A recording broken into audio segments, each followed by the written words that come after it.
The COVID pandemic accelerated the adoption of digital technologies and therefore a surge in cybercrime. At the end of 2020, significant amounts of illicit money were transferred into the Peruvian financial system because of multiple scams allegedly committed in North America. Between 2020 and 2023, FIU-Peru received close to 600 documents, including alerts from foreign agencies and STRs, suspicious transactions reports, submitted by the Peruvian financial system. Initially, FIU-Peru's efforts were focused on locating bank accounts and freezing the funds before the criminals had access to them. This was possible only if the alert from foreign FIU or the foreign agency arrived within 24 hours of the fraudulent operation. In case the money had already been withdrawn, FIU-Peru focused on following the money to identify beneficial ownerships of such fraudulent transfers. These increased incidents and alerts prompted the FIU-Peru to create a special task force focused on working and analyzing this typology. As a result, specific patterns were identified in most transfers from different jurisdictions, allegedly resulting from scams. 1. Recipient's nationality: foreign citizens of a single country. 2. Amount received: between $10,000 and $80,000. And 3. Beneficiaries share the same address in Lima. These findings were shared with the different affected Peruvian banks, which took preventive measures and reported new cases with the same characteristics, especially those related to the same shared address among beneficiaries. Additionally, through the Egmont Secure Web (ESW), FIU-Peru alerted 2 North American countries on how beneficiaries shared the same address, given that these countries had reported similar cases. Following these actions, cases have considerably reduced. In case funds could not be frozen, money was followed, allowing to identify: 1. Most of the funds were transferred to shell companies dedicated to currency trading, which mainly sent funds to Hong Kong, Singapore, and China. 2. And to a lesser extent, natural persons who turned out to be the same beneficiaries of other international scams. This investigation originated from an alert sent by the foreign agency related to a phishing scam perpetrated in April 2021. As a result of this alert, a first intelligence report was drafted and sent to the public prosecutor's office, detailing how the criminal organization benefited from funds abroad, channeled them through the Peruvian financial system, and acquired assets. Due to the findings of the initial report, a more extensive investigation into this organization was initiated, revealing that it had been the beneficiary of multiple transfers originating from scams perpetrated abroad. Many of these transfers had not been subject to alerts from foreign agencies.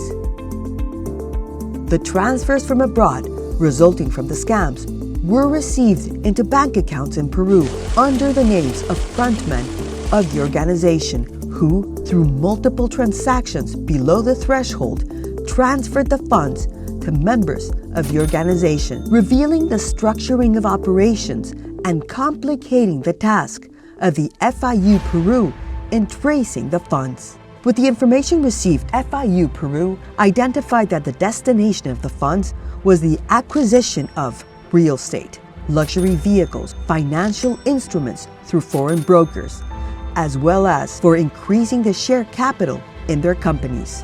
A large part of the funds could not be identified because they were withdrawn in cash. Additionally, due to a STR sent by the Virtual Asset Service Provider, VASP-A, located within national territory, the FIU-Peru was able to identify that members of the organization had used part of the previously mentioned funds to acquire crypto assets. However, in this VASP, no balances were identified to apply freezing measures. This posed a challenge for FIU-Peru due to the complexity involved in analyzing the money trail when the case involves the purchase of crypto assets. To initiate the tracing process, open source and closed source blockchain tracking tools were used, revealing that the crypto assets originated from the address associated with VASP exchange located in South Africa and multiple countries. With this information, FIU-Peru established an unprecedented process of direct collaboration with VASP, identifying more than $4 million in crypto assets, which were subject to administrative freezing of funds ordered by the FIU-Peru and validated by the Peruvian judiciary.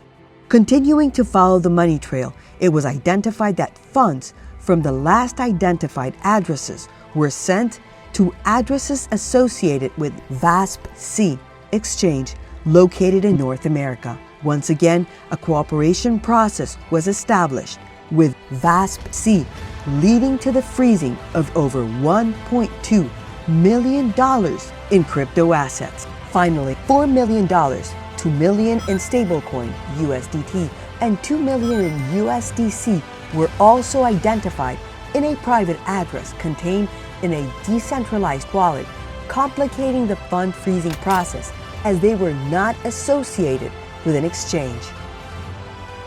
In light of this issue, FIU-Peru established direct contact with issuing companies of the two cryptocurrencies, VASP-T and VASP-L respectively, both located in America. In a joint effort with VASP-T, the freezing order for $2 million in funds held in stablecoin USDT was successfully executed. However, to carry out the same procedure with VASP-L, it required a mutual legal assistance collaboration process between a foreign country and Peru's public prosecutor's office. The total amount resulting from money laundering amounts to over $9 million. Currently, real estate, luxury vehicles, financial instruments, and an increase in share capital of their companies, valued at over $1.5 million, have restrictive measures requested by the Public Prosecutor's Office of Peru and validated by the judiciary. Meanwhile, FIU-Peru has frozen crypto assets worth over $7.5 million held in addresses belonging to members of the organization associated with VASP-B, C, and T. If we include the $2 million held in the USDC cryptocurrency, the total amount of money laundering would exceed $11 million. Currently, the investigation is being handled by the Public Prosecutor's Office, and the judicial stage has not yet concluded. This case is significant because it represents Peru's most important case to date, identifying a multi-million-dollar scheme of criminal virtual assets, allowing other national agencies to adapt their procedures to seize and manage these illicit assets.